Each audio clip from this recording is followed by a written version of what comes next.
ভূমিকা নিম্নলিখিত ছোট বইটিতে ভালো লাভের আশা এবং ইচ্ছা পূরণের মধ্যে পার্থক্য বোঝার বিষয়ে আলোচনা করা হয়েছে। এই আলোচনাটি পবিত্র কুরআনের দ্বিতীয় সূরা আল বাকারার ৭-৮-৮-২ আয়াতের উপর ভিত্তি করে তৈরি। আর তাদের মধ্যে এমন কিছু নিরক্ষর লোক আছে যারা কিতাব তাওরাত ও বাইবেলও জানে না, কেবল আকাঙ্ক্ষার মধ্যেই থাকে, বরং তারা কেবল অনুমান করে, অতএব তাদের জন্য দুর্ভোগ যারা নিজেদের হাতে কিতাব লেখে তারপর বলে এটা আল্লাহর পক্ষ থেকে এসেছে, যাতে তা সামান্য মূল্যে বিনিময় করা যায়। তাদের হাতটা লিখেছে তার জন্য তাদের জন্য দুর্ভোগ এবং তাদের জন্য দুর্ভোগ এবং তাদের জন্য দুর্ভোগ।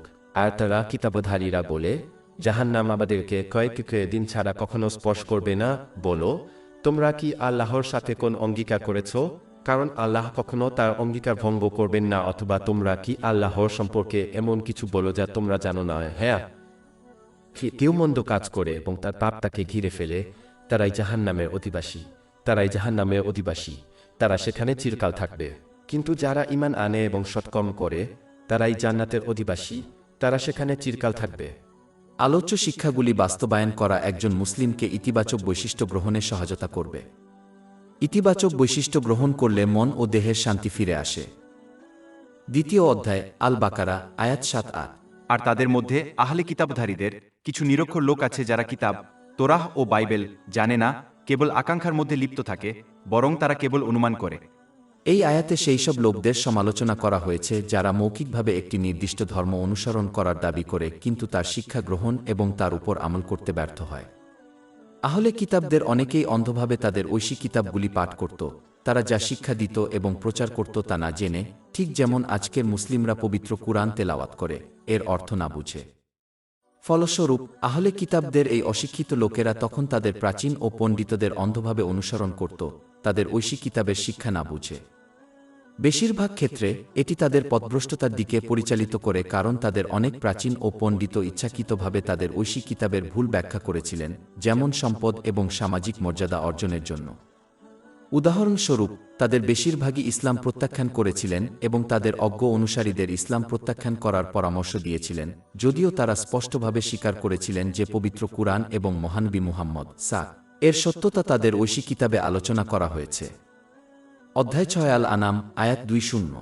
যাদেরকে আমি কিতাব দিয়েছি তারা একে পবিত্র কুরআন চিনে, যেমন তারা তাদের নিজের সন্তানদের চিনে। এবং সূরা ২ আল বাকারাহ আয়াত ১-৪-৬।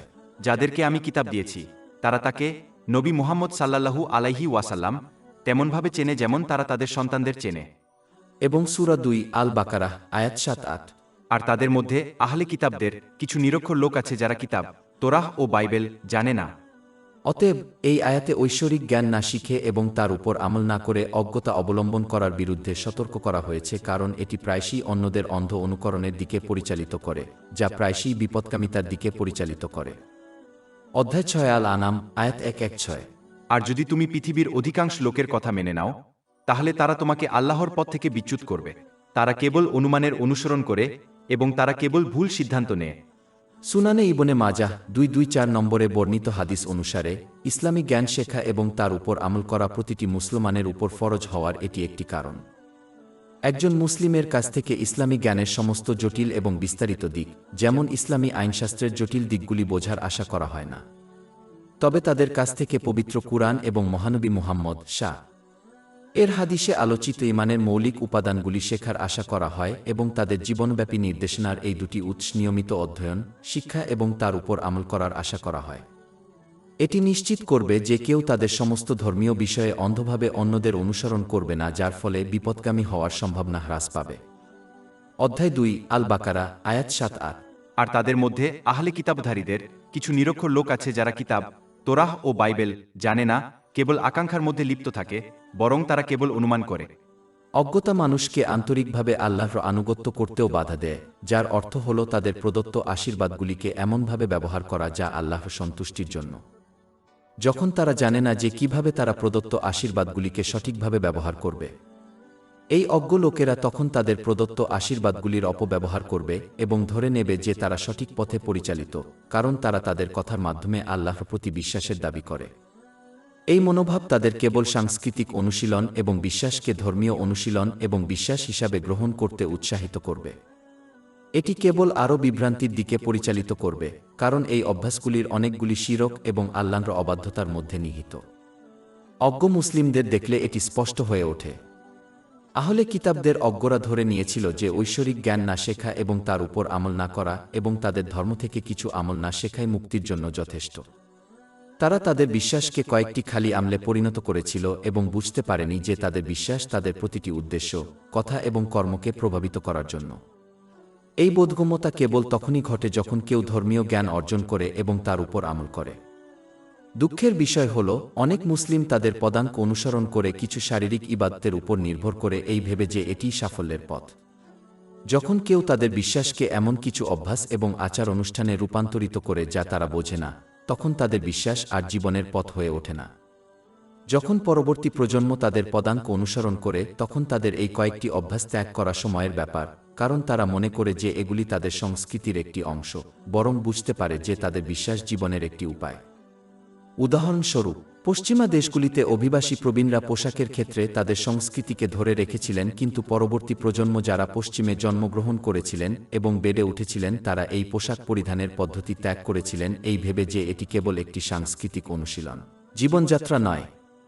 সংস্কৃতি এবং ফ্যাশনের সমস্যা হল যে তারা সর্বদা প্রজন্ম থেকে প্রজন্মে পরিবর্তিত হচ্ছে, এবং যদি বিশ্বাসকে কয়েকটি সাংস্কৃতিক অনুশীলন হিসাবে দেখা হয় তবে সময়ের সাথে সাথে এটিও পরিত্যাগ করা হবে। আহলে কিতাব, ইহুদি এবং খ্রিস্টানদের ক্ষেত্রেও এটি ঘটেছে। একসময় তাদের গির্জা এবং সিনাগোগগুলি একনিষ্ঠ উপাসক এবং জ্ঞান অন্বেষণকারীতে পরিপূর্ণ ছিল, কিন্তু যখন লোকেরা জ্ঞান ত্যাগ করে কেবল কয়েকটি অনুশীলনের উপর নির্ভর করত, তখন পরবর্তী প্রজন্ম আরও এক ধাপ এগিয়ে এই কয়েকটি অনুশীলনও পরিত্যাগ করেছিল এবং ফলস্বরূপ তাদের সিনাগোগ এবং গির্জাগুলি শূন্য হয়ে পড়েছিল। এছাড়াও যারা পূর্ববর্তী প্রজন্মের মধ্যে এই মানসিকতা গ্রহণ করেছিল তারা তাদের শেখা কয়েকটি অনুশীলনকেই ধরে রেখেছিল, কিন্তু সমাজের সাধারণ মানসিকতার পরিবর্তনের কারণে পরবর্তী প্রজন্ম আর অন্ধভাবে সাংস্কৃতিক অনুশীলন বাস্তবায়ন করতে চায় না এবং এমনকি প্রায়শই প্রশ্ন করে যে কেন তাদের বিশ্বাস গ্রহণ করা উচিত এবং এই অনুশীলনগুলিতে কাজ করা উচিত। যদি পূর্ববর্তী প্রজন্ম জানে না যে তারা কেন মুসলিম, তাহলে তারা কিভাবে পরবর্তী প্রজন্মকে এটি ব্যাখ্যা করবে? অজ্ঞতা কেবল পরবর্তী প্রজন্মকে তাদের বিশ্বাস এবং তাদের পূর্বপুরুষদের দ্বারা শেখানো কয়েকটি অনুশীলন ত্যাগ করতে এবং পরিবর্তে তাদের নিজস্ব ইচ্ছা পূরণ করে জীবনযাপন করতে উৎসাহিত করবে। যদি মুসলিমরা ইসলামী জ্ঞান অধ্যয়ন এবং তার উপর কাজ করে তাদের মনোভাব পরিবর্তন করতে ব্যর্থ হয় এবং পরবর্তী প্রজন্মকে একই কাজ করতে উৎসাহিত করে, তাহলে তারাও এই আয়াতে উল্লিখিত কিতাবের লোকদের ভাগ্য ভাগ করে নেবে। অধ্যায় 2 আল বাকারা, আয়াত 7-8। আর তাদের মধ্যে আহলে কিতাবধারীদের কিছু নিরক্ষর লোক আছে যারা কিতাব, তোরাহ ও বাইবেল জানে না, কেবল আকাঙ্ক্ষার মধ্যে লিপ্ত থাকে, বরং তারা কেবল অনুমান করে। এটি ঐশী শিক্ষা না শেখা এবং তার উপর আমল না করার বিপজ্জনক পরিণতির বিষয়েও সতর্ক করে। যারা এই মনোভাব গ্রহণ করে তারা অনিবার্যভাবে তাদের বিশ্বাস সম্পর্কে এমন কিছু বিশ্বাস করবে যা কেবল সত্য নয়। উদাহরণস্বরূপ, তারা হয়তো আল্লাহর কিছু ঐশ্বরিক গুণাবলী শিখবে, যেমন তিনি সর্বশক্তিমান এবং ফলস্বরূপ তারা ইচ্ছাকৃত চিন্তাভাবনায় লিপ্ত হবে এবং বিশ্বাস করবে যে তারা তার করুণা ও ক্ষমার আশা রাখে। অর্থাৎ তারা আল্লাহর অবাধ্যতা চালিয়ে যাবে, যদিও বিশ্বাস করবে যে তিনি তাদের ক্ষমা করবেন, কারণ তিনি সর্বশক্তিমান। যদিও আল্লাহ সর্বশক্তিমান, যাকে ইচ্ছা ক্ষমা করেন, তবুও তিনি স্পষ্ট করে দিয়েছেন যে তিনি এই পৃথিবীতে বা পরকালে অন্যায়কারী এবং সৎকর্মকারীর সাথে সমান আচরণ করবেন না, কারণ এটি তার ন্যায়বিচারের পরিপন্থী হবে। অধ্যায় 4-5 আল জাসিয়াহ, আয়াত 2-1। যারা মন্দ কাজ করে তারা কি মনে করে যে আমি তাদেরকে তাদের মতো করে দেব যারা ঈমান এনেছে এবং সৎকর্ম করেছে, তাদের জীবন ও মৃত্যু সমান করে দেব। তারা যা সিদ্ধান্ত নেয় তা কতি না মন্দ।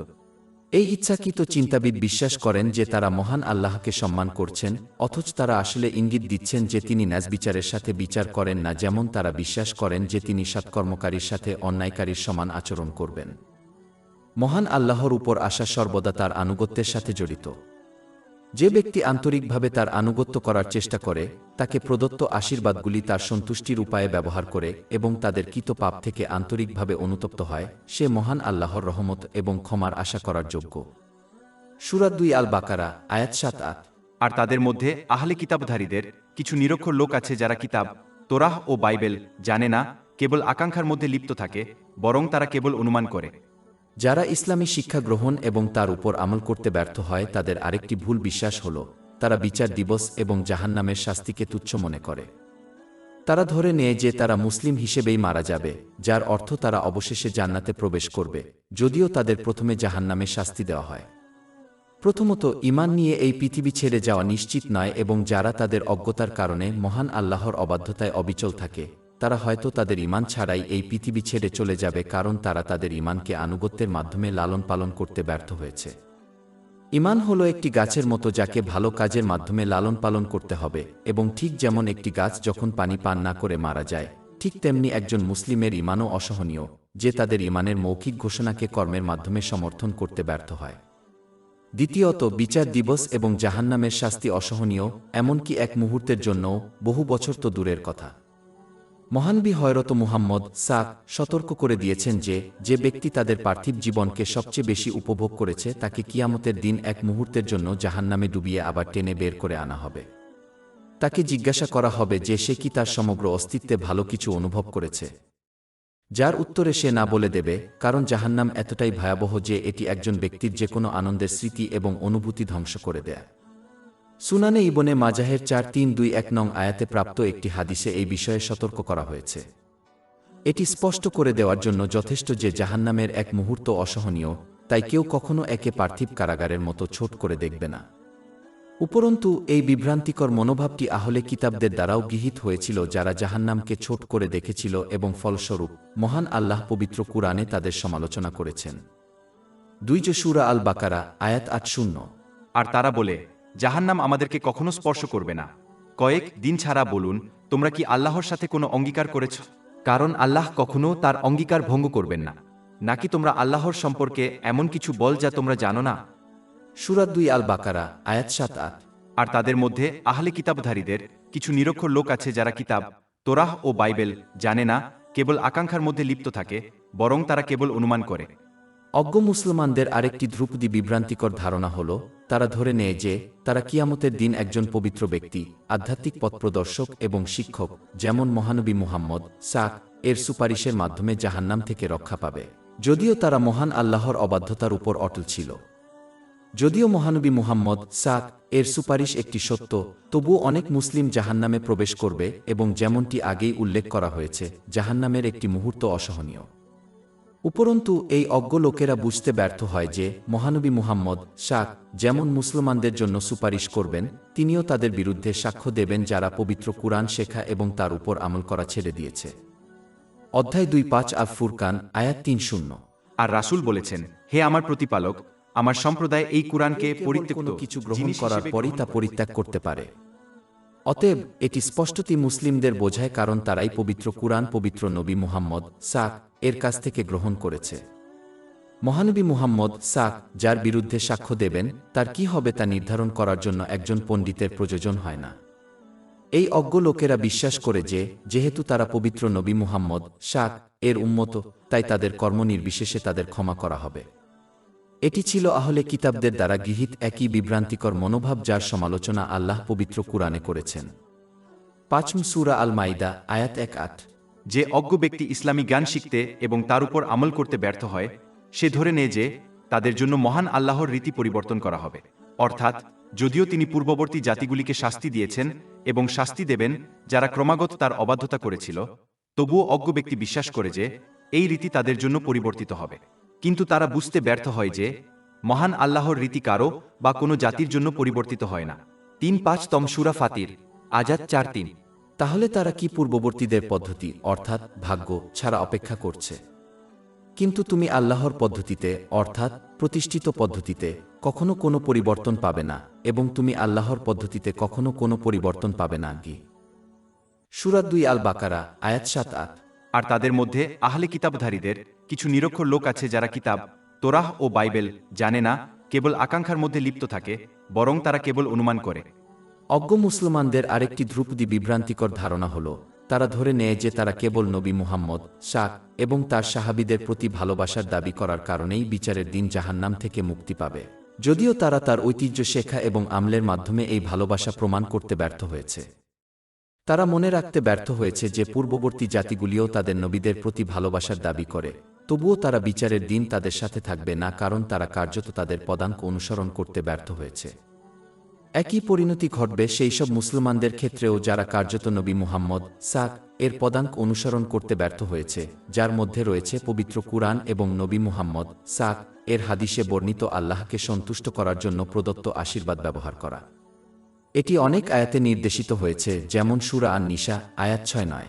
আর যারা আল্লাহ ও রাসূলের আনুগত্য করবে তারা তাদের সাথে থাকবে যাদের উপর আল্লাহ অনুগ্রহ করেছেন, অর্থাৎ নবী, সত্যবাদী, শহীদ এবং সৎকর্মশীল।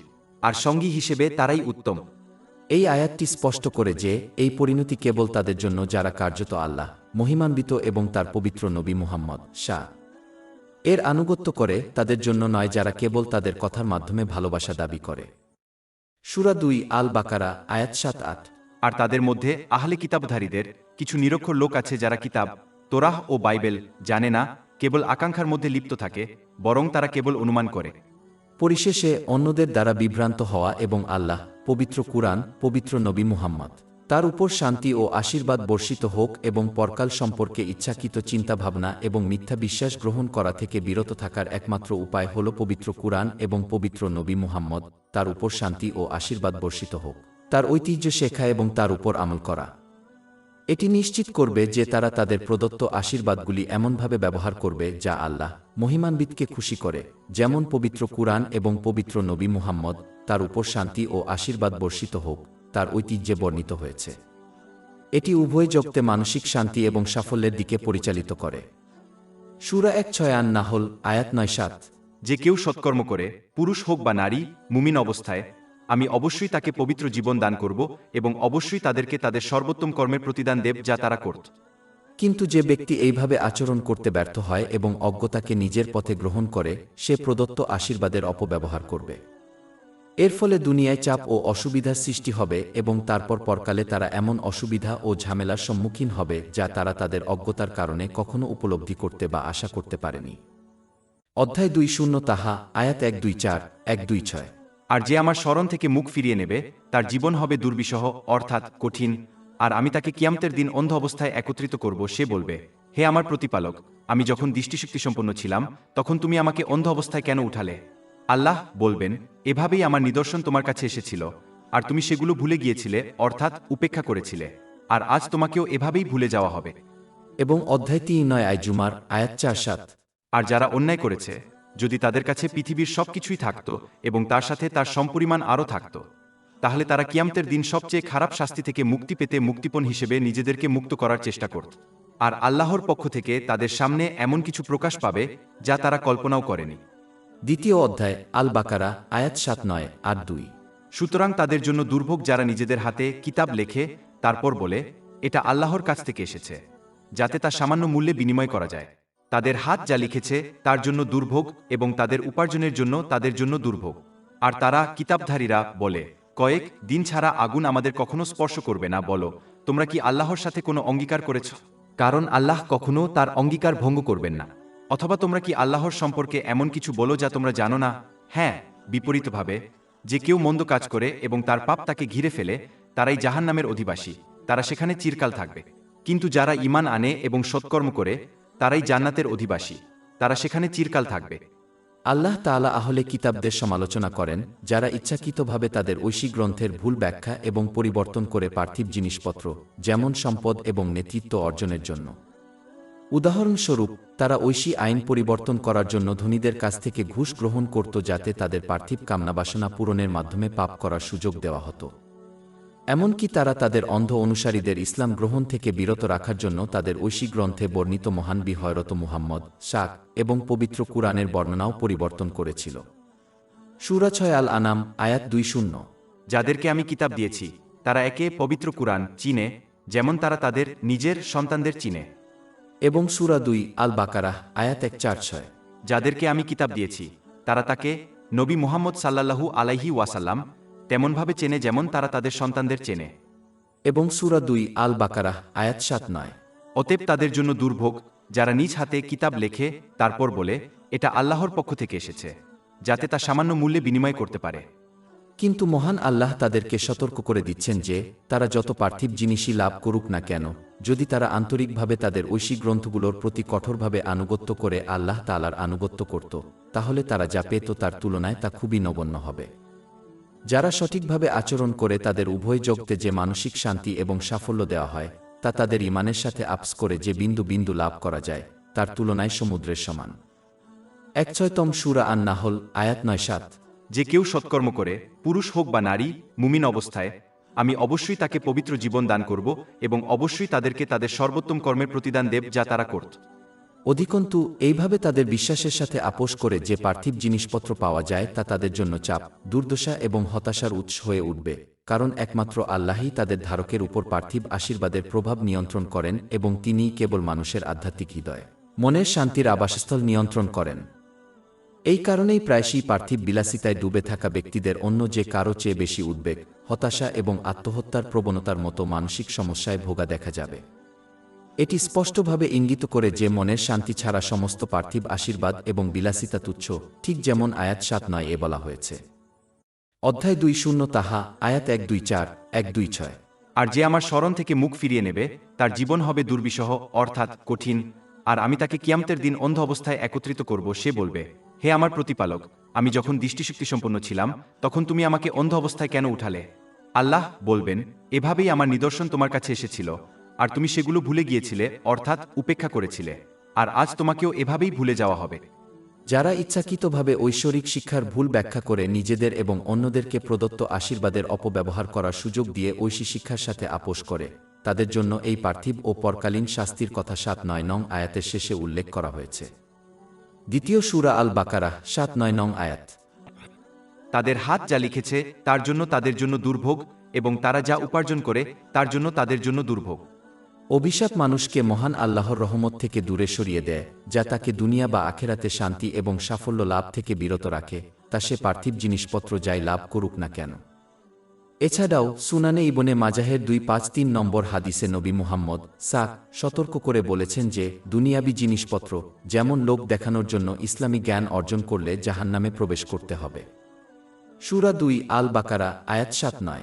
অতএব তাদের জন্য দুর্ভোগ যারা নিজ হাতে কিতাব লেখে তারপর বলে, এটা আল্লাহর পক্ষ থেকে এসেছে, যাতে এর বিনিময়ে সামান্য মূল্য পাওয়া যায়। তাদের হাত যা লিখেছে তার জন্য তাদের জন্য দুর্ভোগ, এবং তাদের উপার্জনের জন্য তাদের জন্য দুর্ভোগ। এই মনোভাবের একটি শাখা হল তথাকথিত ইসলামী পণ্ডিতরা এমন কর্মকাণ্ডের পক্ষে কথা বলেন যা পবিত্র কুরআন এবং মহানবী এর হাদিসের সাথে সম্পর্কিত নয়, বরং অনুসারী সংগ্রহের জন্য, অথচ দাবি করেন যে তারা যা প্রচার করেন তা মহান আল্লাহর পক্ষ থেকে। ফলস্বরূপ তাদের অজ্ঞ অনুসারীরা এই রীতিনীতিগুলিকে আল্লাহর পক্ষ থেকে বলে বিশ্বাস করে এবং এই পণ্ডিতদের তাদের আধ্যাত্মিক নেতা হিসেবে গ্রহণ করে, যাদের আনুগত্য সকল পরিস্থিতিতে বাধ্যতামূলক। মুসলমানদের এই ধরনের লোকদের এড়িয়ে চলতে হবে এবং পরিবর্তে পবিত্র কুরআন এবং মহানবী এর হাদিসগুলি শিখতে হবে এবং সেগুলি অনুসরণ করতে হবে এবং অন্যান্য সমস্ত কর্মকাণ্ড এড়িয়ে চলতে হবে, এমনকি যদি সেগুলি সৎকর্ম বলে মনে হয়, কারণ কেউ যত বেশি অন্য কিছুর উপর আমল করে ততই তারা পথনির্দেশের দুটি উৎসের উপর আমল কম করবে, যা পরবর্তীতে পথভ্রষ্টতার দিকে পরিচালিত করে। এই কারণেই নবী মুহাম্মদ সুনানে আবু দাউদের ৪৬০৬ নম্বর হাদিসে সতর্ক করে বলেছেন যে যে কোনো বিষয় যা হেদায়েতের দুটি উৎসের মধ্যে নিহিত নয় তা আল্লাহ তাআলা প্রত্যাখ্যান করবেন। ৭-৯ নম্বর আয়াতে বর্ণিত মনোভাব সেই সব প্রতারকদের দ্বারাও গ্রহণ করা হয় যারা ধর্মীয় আধ্যাত্মিক অনুশীলনের মাধ্যমে মানুষের পার্থিব সমস্যা সমাধানের দাবি করে। তারা আধ্যাত্মিক অনুশীলনগুলি এই দাবি করে যে তারা আল্লাহর কাছ থেকে এসেছে, যদিও তিনি বা তার পবিত্র নবী মুহাম্মদ এগুলোর নির্দেশ দেননি। এই লোকদের যে কোনো মূল্যে এড়িয়ে চলতে হবে, কারণ তারা কেবল মুসলমানদেরকে আল্লাহর উপর আস্থা হারাতে উৎসাহিত করে এবং তারা পবিত্র কুরআনের শিক্ষা এবং মহানবী এর ঐতিহ্য থেকে মুসলমানদের দূরে সরিয়ে দেয়, যা পথভ্রষ্টতার দিকে পরিচালিত করে। ২ সূরা আল বাকারা, আয়াত ৭-৯। অতএব তাদের জন্য দুর্ভোগ যারা নিজ হাতে কিতাব লেখে তারপর বলে, এটা আল্লাহর পক্ষ থেকে এসেছে, যাতে এর বিনিময়ে সামান্য মূল্য পাওয়া যায়। তাদের হাত যা লিখেছে তার জন্য তাদের জন্য দুর্ভোগ, এবং তাদের উপার্জনের জন্য তাদের জন্য দুর্ভোগ। আল্লাহ তাআলা এই মনোভাবের তীব্র সমালোচনা করার একটি কারণ হল এটি অন্যদের পথভ্রষ্টতার দিকে পরিচালিত করে। পথভ্রষ্ট মনোভাব গ্রহণ করা যথেষ্ট খারাপ, কিন্তু যখন কারো কর্ম অন্যদের পথভ্রষ্টতার দিকে পরিচালিত করে তখন আল্লাহর দৃষ্টিতে তা আরও খারাপ হয়ে ওঠে। মহানবী হযরত মুহাম্মদ সতর্ক করে বলেছেন যে যে ব্যক্তি অন্যদের পথভ্রষ্ট করে সে তাদের প্রতিটি পথভ্রষ্ট অনুসারীর সমান পাপের সম্মুখীন হবে। জামে আত তিরমিজি ২৬৭৪ নম্বরে প্রাপ্ত একটি হাদিসে এটি নিশ্চিত করা হয়েছে।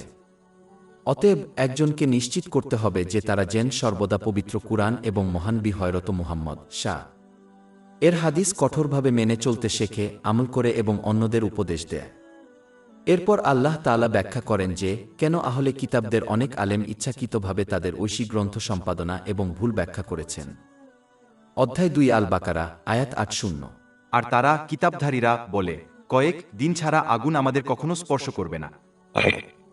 তারা তাদের ইচ্ছাকৃত চিন্তাভাবনার মাধ্যমে নিজেদেরকে প্রতারিত করেছিল যখন তারা ধরে নিয়েছিল যে তারা মহান আল্লাহর প্রিয়পাত্র এবং ফলস্বরূপ তিনি তাদের পাপের জন্য সরাসরি ক্ষমা করবেন অথবা তাদের খুব হালকা শাস্তি দেবেন।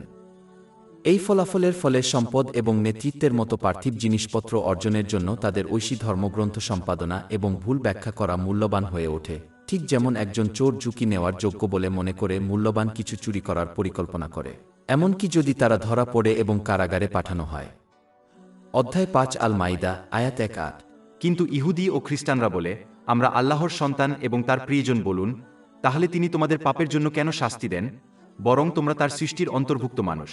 তিনি যাকে ইচ্ছা ক্ষমা করেন এবং যাকে ইচ্ছা শাস্তি দেন। কিন্তু মহান আল্লাহ তাআলা স্পষ্ট করে দিয়েছেন যে তার কাছে ইচ্ছাকৃত চিন্তাভাবনার কোনো মূল্য নেই এবং যে ব্যক্তি তার অবাধ্যতা অব্যাহত রাখবে তাকে তাদের কর্মের পরিণতি ভোগ করতে হবে। উপরন্তু তাদের মনোভাব ছিল মহান আল্লাহর প্রতি অসম্মান ছাড়া আর কিছুই নয়, কারণ তারা বিশ্বাস করত যে তিনি কিয়ামতের দিন সৎকর্মকারী এবং অন্যায়কারী উভয়ের সাথে সমান আচরণ করবেন। সূরা 4-5 আল জাসিয়াহ আয়াত 2-1। যারা মন্দ কাজ করে তারা কি মনে করে যে আমি তাদেরকে তাদের মতো করে দেব যারা ঈমান এনেছে এবং সৎকর্ম করেছে, তাদের জীবন ও মৃত্যু সমান করে দেব। তারা যা সিদ্ধান্ত নেয় তা কতি না মন্দ। আহলে কিতাবরা বিশ্বাস করত যে তিনি অন্যদের পাপের জন্য শাস্তি দেবেন কিন্তু তাদের ক্ষমা করবেন। ফলস্বরূপ তারা মহান আল্লাহর উপর অবিচার আরোপ করবে, যা নিজেই একটি গুরুতর পাপ। 8-0 আয়াতের শেষে এটি নির্দেশ করা হয়েছে। 2 সূরা আল বাকারাহ 8-0 আয়াত। আর তারা কিতাবধারী বলে, জাহান্নাম আমাদেরকে কখনো স্পর্শ করবে না। কয়েক দিন ছাড়া বলুন, তোমরা কি আল্লাহর সাথে কোনো অঙ্গীকার করেছ? কারণ আল্লাহ কখনো তার অঙ্গীকার ভঙ্গ করবেন না। নাকি তোমরা আল্লাহর সম্পর্কে এমন কিছু বল যা তোমরা জানো না? তাই মুসলমানদের অবশ্যই পবিত্র কুরআন এবং মহানবী সাক এর হাদিসের ভুল ব্যাখ্যা করার মনোভাব এড়িয়ে চলতে হবে, যাতে তারা সম্পদ এবং নেতৃত্বের মতো পার্থিব জিনিসপত্র অর্জন করতে পারে। দুঃখের বিষয় হল, অনেক মুসলমান আহলে কিতাবদের পদাঙ্ক অনুসরণ করে দাবি করে যে তারা মহান আল্লাহর প্রিয়, কারণ তারা মহান নবী মুহাম্মদ সাক এর উম্মতের অন্তর্ভুক্ত।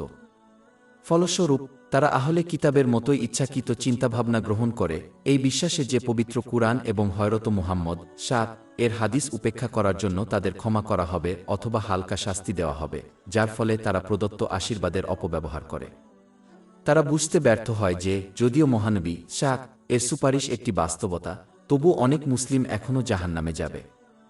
সুনানে ইবনে মাজাহ 4308 নম্বরে পাওয়া হাদিসের মতো বিচার দিবসে তার সুপারিশের বিষয়ে আলোচনা করা হাদিসগুলিতে এটি নিশ্চিত করা হয়েছে। মহানবী সতর্ক করে দিয়েছেন যে বিচার দিবসে যে ব্যক্তি তার পার্থিব জীবনকে সবচেয়ে বেশি উপভোগ করেছে তাকে এক মুহূর্তের জন্য জাহান্নামে নিক্ষেপ করা হবে এবং আবার টেনে বের করে আনা হবে। তাকে জিজ্ঞাসা করা হবে যে সে কি তার সমগ্র অস্তিত্বে কোনো ভালো অভিজ্ঞতা লাভ করেছে, যার উত্তরে সে নেতিবাচক উত্তর দেবে, কারণ জাহান্নাম এতটাই ভয়াবহ যে এটি একজন ব্যক্তির জীবনে অনুভূত যে কোনো আনন্দের স্মৃতি এবং অনুভূতি ধ্বংস করে দেয়। সুনানে ইবনে মাজাহ 4321 নম্বর আয়াতে পাওয়া একটি হাদিসে এই সতর্ক করা হয়েছে। এটি স্পষ্টভাবে দেখায় যে জাহান্নামের এক মুহূর্ত অসহনীয়, তাই কেউ যেন ধরে না নেয় যে জাহান্নামে তাদের দেওয়া শাস্তি মৃদু হবে। এরপর আল্লাহ সর্বশক্তিমান তার দীর্ঘস্থায়ী ঐতিহ্য সকল জাতির কাছে স্পষ্ট করে দেন, যা অনেকের গ্রহণ করা ইচ্ছাকৃত চিন্তাভাবনাকে স্পষ্টভাবে দূর করে। এই ঐতিহ্য কোনো ব্যক্তি বা জাতির জন্য পরিবর্তন করা হবে না, কারণ এটি আল্লাহর ন্যায়বিচারকে চ্যালেঞ্জ করবে। 2 সূরা আল বাকারা আয়াত 8-1-8-2। হ্যাঁ, বরং যে কেউ মন্দ কাজ করে এবং তার পাপ তাকে ঘিরে ফেলে, তারাই জাহান্নামের অধিবাসী, তারা সেখানে চিরকাল থাকবে। কিন্তু যারা ঈমান আনে এবং সৎকর্ম করে তারাই জান্নাতের অধিবাসী। আন্তরিকভাবে অনুতপ্ত না হয়ে পাপপূর্ণ আচরণ চালিয়ে যায়, তখনই সে তার পাপের দ্বারা আচ্ছন্ন হয়ে পড়ে। আন্তরিক অনুতাপের মধ্যে রয়েছে অপরাধবোধ অনুভব করা, আল্লাহ মহান আল্লাহর বা অন্য কারো কাছে ক্ষমা চাওয়া, যতক্ষণ না এটি পরিস্থিতিকে আরও খারাপ করে তোলে, একই বা অনুরূপ পাপ পুনরায় না করার প্রতিশ্রুতি দেওয়া এবং মহান আল্লাহর এবং মানুষের প্রতি লঙ্ঘিত যে কোনো অধিকারের ক্ষতিপূরণ দেওয়া। যে ব্যক্তি আন্তরিকভাবে অনুতপ্ত হয় সে তার পাপ দ্বারা আচ্ছন্ন হবে না, কেবল সেই ব্যক্তি যে সাহসের সাথে আল্লাহর অবাধ্যতা চালিয়ে যায়। মহান আল্লাহ আরও স্পষ্ট করে বলেন যে সৎকর্ম সম্পাদনের মাধ্যমে ঈমান বাস্তবায়ন না করে ইহকাল বা পরকালে সাফল্য সম্ভব নয়, যার মধ্যে পবিত্র কুরআন এবং মহানবী মুহাম্মদ এর হাদিসে বর্ণিত আল্লাহ মহানবী এর সন্তুষ্টি অর্জনের উপায়ে প্রদত্ত আশীর্বাদ ব্যবহার করা জড়িত। কর্মের মাধ্যমে ঈমানকে সমর্থন না করে মৌখিকভাবে ঈমান দাবি করলে এই দুনিয়া বা পরকালে মানসিক শান্তি এবং সাফল্য আসবে না। প্রকৃতপক্ষে যে ব্যক্তি তার ঈমানকে বাস্তবে রূপ দিতে ব্যর্থ হয় সে ঈমান ছাড়াই এই পৃথিবী ছেড়ে চলে যাওয়ার ঝুঁকিতে থাকে, যা সবচেয়ে বড় ক্ষতি। এটি ঘটতে পারে কারণ একজন ব্যক্তির ঈমান একটি গাছের মতো যাকে সৎকর্ম দিয়ে পুষ্ট করতে হবে। ঠিক যেমন একটি উদ্ভিদ যখন পুষ্টি যেমন জল না পেলে মারা যাবে, ঠিক তেমনি যে ব্যক্তি সৎকর্ম দিয়ে পুষ্ট করতে ব্যর্থ হয় তার ঈমানও মারা যাবে। সূরা 2 আল বাকারা আয়াত 8-2। যারা ঈমান এনেছে এবং সৎকর্ম করেছে তারাই জান্নাতের অধিবাসী, তারা সেখানে চিরকাল থাকবে। পরিশেষে তাদের ইচ্ছা পূরণের জন্য ঐশী শিক্ষার ভুল ব্যাখ্যা করা থেকে বিরত থাকা উচিত। তাদের কোনো ঐশী আদেশ এবং নিষেধাজ্ঞাগুলি তাদের ইচ্ছা অনুসারে পালন করা উচিত এবং কোনোগুলি উপেক্ষা করা উচিত তা বেছে নেওয়া উচিত নয়, কারণ এটি ঐশী শিক্ষার ভুল ব্যাখ্যা করার একটি রূপ। তাদের অবশ্যই ইচ্ছাকৃত চিন্তাভাবনা গ্রহণ করা এড়িয়ে চলতে হবে এই ধারণা করে যে তারা মহান আল্লাহকে উপেক্ষা করতে পারে, কিন্তু উভয় জগতে মানসিক শান্তি এবং সাফল্য অর্জন করতে পারে। এই মনোভাব উভয় জগতেই কেবল ঝামেলার দিকে পরিচালিত করে। অধ্যায় 2 তাহা আয়াত 1-2-4, 1-2-6। আর যে আমার স্মরণ থেকে মুখ ফিরিয়ে নেবে তার জীবন হবে দুর্বিষহ অর্থাৎ কঠিন, আর আমি তাকে কিয়ামতের দিন অন্ধ অবস্থায় একত্রিত করব। সে বলবে, হে আমার প্রতিপালক, আমি যখন দৃষ্টিশক্তি সম্পন্ন ছিলাম তখন তুমি আমাকে অন্ধ অবস্থায় কেন উঠালে? আল্লাহ বলবেন, এভাবেই আমার নিদর্শন তোমার কাছে এসেছিল আর তুমি সেগুলো ভুলে গিয়েছিলে অর্থাৎ উপেক্ষা করেছিলে, আর আজ তোমাকেও এভাবেই ভুলে যাওয়া হবে। বরং তাদেরকে আন্তরিকভাবে আল্লাহ তাআলার আনুগত্য করতে হবে, তাদের প্রদত্ত আশীর্বাদগুলো এমনভাবে ব্যবহার করে যা তার সন্তুষ্টির জন্য, যেমন পবিত্র কুরআন এবং মহানবী মুহাম্মদ এর হাদিসে বর্ণিত হয়েছে। এই মনোভাব মানসিক শান্তি এবং উভয় জগতে সাফল্যের দিকে পরিচালিত করে। সূরা 1-6 আন-নাহল আয়াত 9-7। যে কেউ সৎকর্ম করে, পুরুষ হোক বা নারী, মুমিন অবস্থায়, আমি অবশ্যই তাকে পবিত্র জীবন দান করব এবং অবশ্যই তাদেরকে তাদের সর্বোত্তম কর্মের প্রতিদান দেব যা তারা করত। আমাদের ওয়েবসাইট শেখফদ.com-এ 500টিরও বেশি বিনামূল্যের ebook, audio book, infographics, podcast এবং ব্লগ পাওয়া যাচ্ছে।